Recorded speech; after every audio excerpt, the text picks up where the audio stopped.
What's up guys, it's Eddie Cuts, back at it again with another video. Today I wanted to touch up on why you're not getting clients and how to solve that problem. It's 2026, all right, you should be booked up.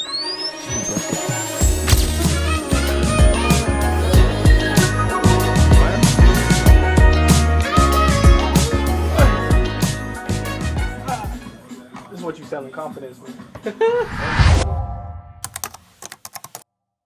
So the 5 key points I wanted to talk about today on gaining clients and why you're not gaining clients is number 1, engaging with your clients, talking to them. Number 2, being reliable, as in being available for your clients.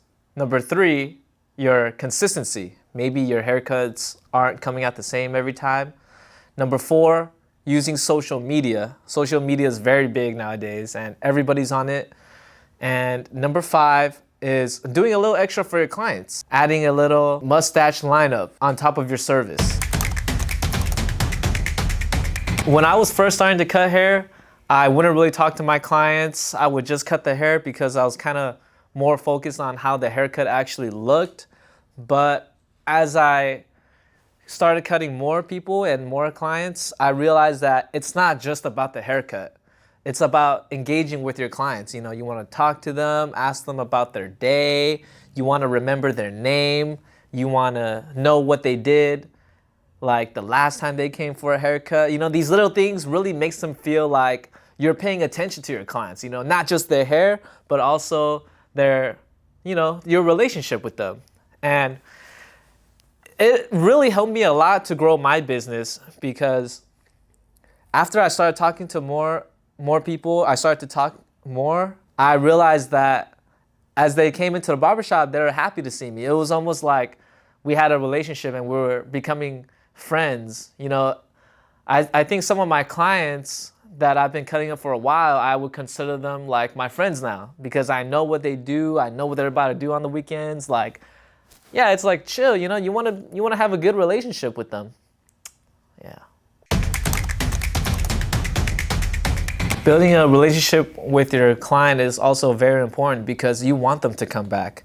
You know, if you cut them one time for, let's say, $50 and they don't come back the next time, that's not going to be a reoccurring payment that you're going to get every week, every month. You know, you want them to come back to you, because that's where, you know, your bread's gonna be. And on top of that, having a relationship with your client is real important, because you never know who you're gonna meet. The next guy that sits in your chair, like, he could be able to plug you up with his family that'll bring in more clients. Or maybe he has his own business where, let's just say, for example, he fixes cars. Your car's broken, and now you got someone to, you know, help you with your car issues. Maybe like you need someone to get you some extra barber supplies and your client knows somebody for that. You know, just all these little things where you never know who you're gonna meet. And I feel like it's just important to, you know, meet people, have a little relationship with them, and it's only gonna help you in the long run. The third thing I wish I knew when I was starting my barber career is being a consistent barber with your haircuts. Let's say somebody walks into the barbershop and it's your first time cutting them up. You want to give them a good haircut, right? You want to do your best job because you want to set the standard for them. So when they come back, you don't want to get lazy and slack off and not give them a good haircut, because every time they come in, they want to know what they're getting, right? And it should be, and it should also matter to you, because when you're cutting hair, it's just you and yourself, right? You're not trying to impress anybody. You're trying to do a great haircut for you and the client. Number 4 is doing a little more extra for your clients. You know, maybe you offer them an extra eyebrow service, or you offered them to take down their beard or clean up their mustache, right? Clients will feel really valued and appreciated if you take a little extra time just to do these little things, because it really does go a long way. Like, every time I cut a client now, I'll always ask them, like, hey, do you want me to touch up your eyebrows? And some of them say yes, some of them say no, but some of them, like, they really like it when you do these little things. They'd be like, damn, like when I went to a previous barber, they want to do this, but when they come to me, I try to do just a little extra. Getting the neck hairs, man. You want to get the neck hairs in the back, cause you don't want to take the cape off and they got out of your chair and they got all these little neck hairs that they could see. So it just goes into the little things, getting the little details, cause it does go a long way.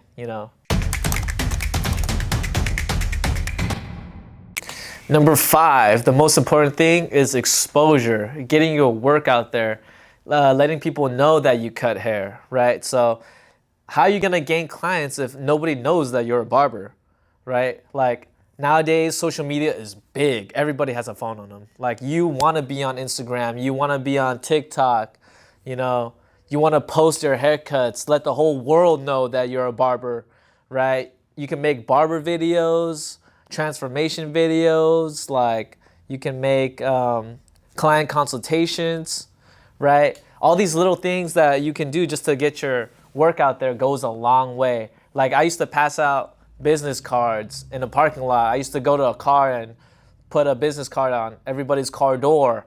But honestly, from that, I didn't really gain clients because I feel like now we're going into a new age. Like social media is so big. All the younger kids that want these crazy haircuts, like blowout tapers, designs, they're all on TikTok. They're all on Instagram. So you got to be on social media too. If you want people to know that you're a barber, social media is the #1 place to do that right now.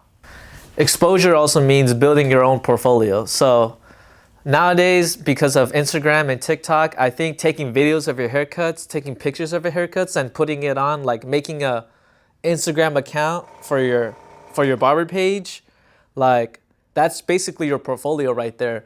If you're at the gym and somebody sees that you're a barber, you're talking to them, they find out that you're a barber, you want to show them something, right? They start to wonder like, okay, so he's a barber. What do his haircuts look like? If you don't have any pictures or videos, like no one will ever know how your work really is, and maybe that won't give you the chance to gain a new client, right? So when I was starting off, I wish that I started taking more videos and pictures and putting them on the internet, right? So if I ever ran into somebody out and about, I could just pull up my Instagram, pull up my TikTok, whatever it is that you use, right? And I'm able to show them like, oh, these are my haircuts, right? Like these are different styles of haircuts that I can do. And why should you give me a try? Well, here you go. Here's my little portfolio right here, right? Come check it out, right?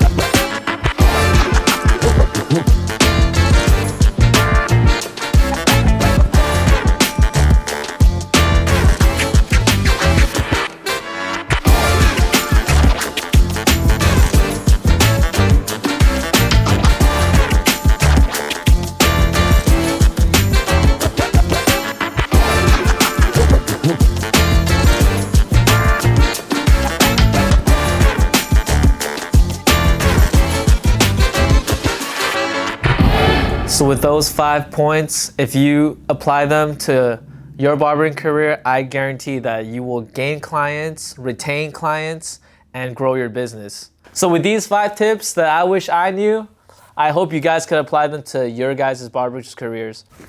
So if you found these 5 tips helpful, let me know in the comment section what you think, what do you struggle with, and follow me for more, man. I'm gonna be dropping more videos, trying to teach more about barbering, talk about my experiences, and how to level up, man. I want all of us to level up together because this industry is just growing. So let's grow together, man. I'll see you in the next video, man.